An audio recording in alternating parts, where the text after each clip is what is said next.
கார்த்திகை பாலா கந்தா கதிரவன் காலை எழுந்தான்.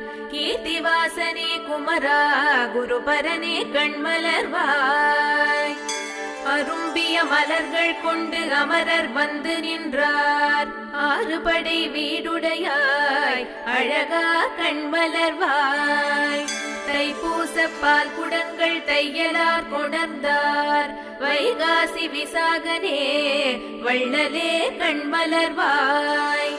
விரிஞ்சனும் அன்னமேரி சதுர்வேதம் ஓதுகின்றார். குறிஞ்சிமலை கிழவா குரவனே கண்மலர்வாய். ஓம் சரவணபவ என்று நவவீரர் வாழ்த்துகின்றார். சரவணபவ குகனே ஷண்முகனே கண்மலர்வாய். ஆறுமுகம் காண வேண்டி ஆதிசிவம் வந்தாரே.